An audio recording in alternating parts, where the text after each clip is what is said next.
Halo semuanya, perkenalkan saya Lutfiana Narikolpi dari absen 19. Dan teman saya, Aura Sintabela dari absen 6.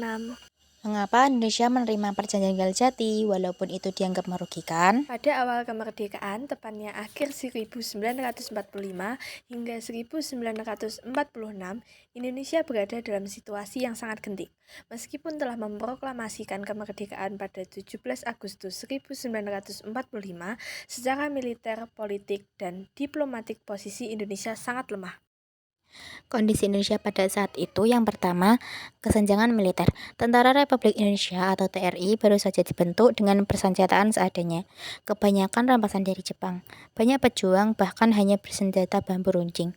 Sementara Belanda yang datang bersama sekutu membawa persenjataan modern pasca Perang Dunia II. Tank, pesawat tempur, dan kapal perang yang menguasai pelabuhan-pelabuhan strategis.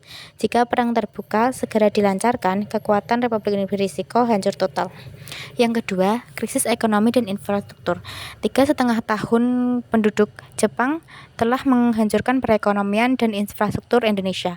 Jalan-jalan rusak, komunikasi antar daerah terputus, dan logistik untuk perang seperti makanan serta obat-obatan sangat minim. Pemerintah yang baru berbentuk belum mampu menjalankan administrasi secara efektif di seluruh wilayah. Kondisi Indonesia pada saat itu. Yang ketiga, isolasi internasional. Dunia sedang memasuki pada masa Perang Dingin, sehingga perhatian negara-negara besar terfokus pada Eropa. Lebih dari itu, secara hukum internasional Indonesia dianggap sebagai pemberontak terhadap kekuasaan sah Belanda. Hanya sedikit negara yang mengakui kemerdekaan Indonesia, sehingga Indonesia tidak memiliki suara di Forum Dunia.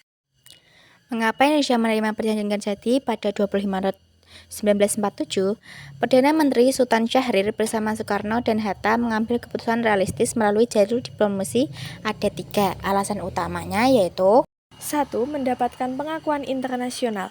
Ini adalah alasan paling krusial. Melalui perjanjian ini, untuk pertama kalinya Belanda mengakui keberadaan Republik Indonesia secara de facto.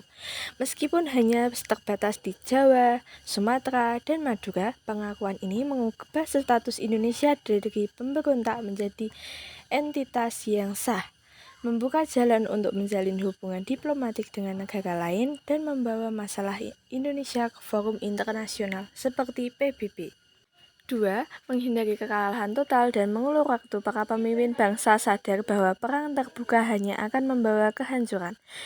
Diplomasi menjadi cara untuk membeli waktu. Waktu untuk menata pemerintah di wilayah yang diakui, memperkuat tentara, dan menyusun strategi perjuangan berikutnya. Linggarjati menjadi semacam kejahatan, senjata yang memberi Republik ruang untuk bernafas. 3. Strategi perjuangan bertahap. Soekarno-Hatta memahami filosofi sambil menyelam minum air. Lebih baik mengamankan sebagian wilayah terlebih dahulu daripada kehilangan semuanya. Dengan diakuinya Jawa, Sumatera, dan Madura, Republik memiliki basis teritorial yang kuat. Dari sana, perjuangan bisa dilanjutkan ke tahap berikutnya menuju kemerdekaan penuh. Dalam perjanjian juga disepakati bahwa Belanda harus menyerahkan kedaulatan paling lambat 1 Januari 1949.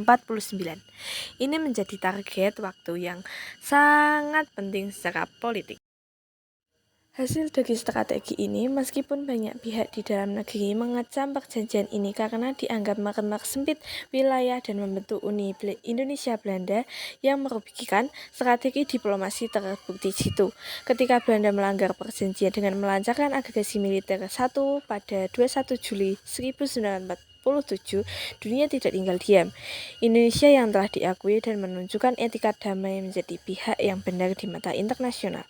India dan Australia segera mengajukan resolusi di PBB yang kemudian membentuk Komisi 3 Negara (KTN) untuk menengahi konflik.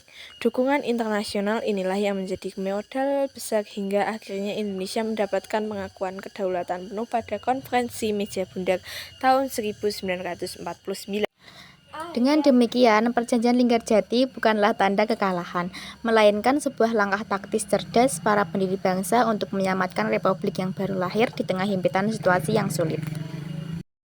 Sekian dari kami, terima kasih.